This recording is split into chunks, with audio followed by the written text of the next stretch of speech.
Hello बच्चों, चलिए प्रश्न को समझते हैं। गामा किरणों द्वारा युग्म उत्पादन की घटना के लिए आवश्यक शर्त लिखिए। यह भौतिकी के किस सिद्धांत की पुष्टि करती है?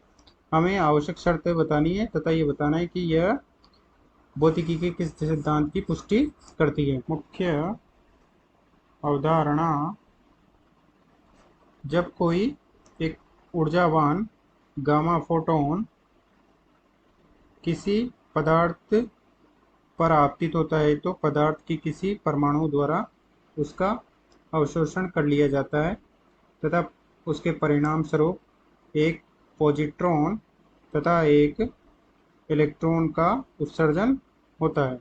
इस प्रकार से गामा फोटोन है तथा ये नाभिक है, तो इससे इस प्रकार से एक पॉजिट्रॉन तथा एक इलेक्ट्रॉन का उत्सर्जन होता है। इलेक्ट्रॉन तथा पॉजिट्रॉन,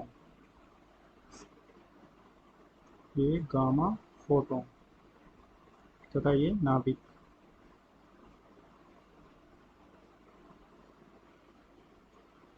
इलेक्ट्रॉन तथा पॉजिट्रॉन का विराम द्रव्यमान एम नॉट समान होता है, जो कि होगा 9.1 गुणा 10⁻31 किलोग्राम। इसका एम ई माइनस बराबर एम ई प्लस बराबर तथा, तो इससे हम देख सकते हैं कि इलेक्ट्रॉन तथा पॉजिट्रॉन की विराम ऊर्जा एम नॉट सी की घात 2 होगी।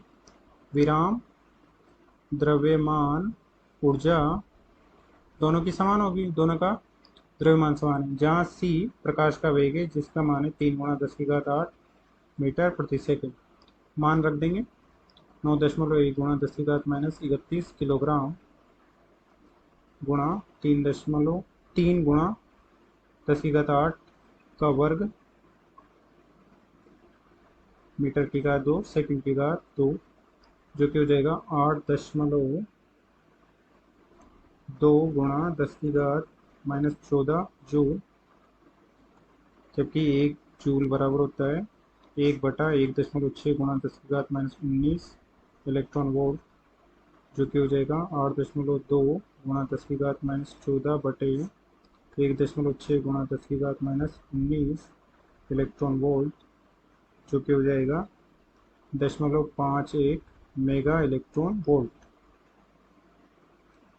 इससे हम कह सकते हैं कि युग्म उत्पादन के लिए गामा फोटोन की कम से कम ऊर्जा 2 गुणा 0.51 मेगा इलेक्ट्रॉन वोल्ट बराबर 1.02 मेगा इलेक्ट्रॉन वोल्ट होनी चाहिए, क्योंकि जब गामा फोटोन आएगा तो उससे दो कण उत्सर्जित हो रहे हैं, एक पॉजिट्रॉन है तथा एक इलेक्ट्रॉन है, जिनकी दोनों की ऊर्जाएं 0.51 मेगा इलेक्ट्रॉन वोल्ट तथा 0.51 मेगा इलेक्ट्रॉन वोल्ट है। तो उन दोनों के योग के बराबर फोटोन की कम से कम इतनी ऊर्जा होनी चाहिए, तभी वो नाभिक में से इलेक्ट्रॉन तथा पॉजिट्रॉन का उत्सर्जन कर सकता है। होनी चाहिए कम से कम, अर्थात एच न्यू की ऊर्जा कम से कम 0.12 मेगा इलेक्ट्रॉन वोल्ट होनी चाहिए, या फिर हम ऐसे भी लग सकते हैं इसको, ज़्यादा बराबर 0 मेगा इलेक्ट्रॉन वोल्ट। तथा यह शर्त ऊर्जा संरक्षण के सिद्धांत की पुष्टि करती है कि 0.1 गामा ऊर्जा का मेगा इलेक्ट्रॉन ऊर्जा का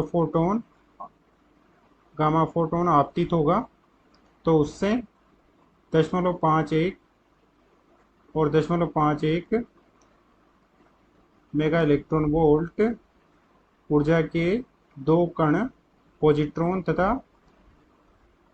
इलेक्ट्रॉन का उत्सर्जन हो जाएगा। इससे हम देख सकते हैं कि घटना के पहले की ऊर्जा, कुल ऊर्जा तथा घटना के बाद की कुल ऊर्जा समान है, जो कि ऊर्जा संरक्षण के नियम का प्रतिपादन करती है। ऊर्जा संरक्षण नियम का पुष्टि करती है। आशा करते हैं आपको समझ में आया होगा।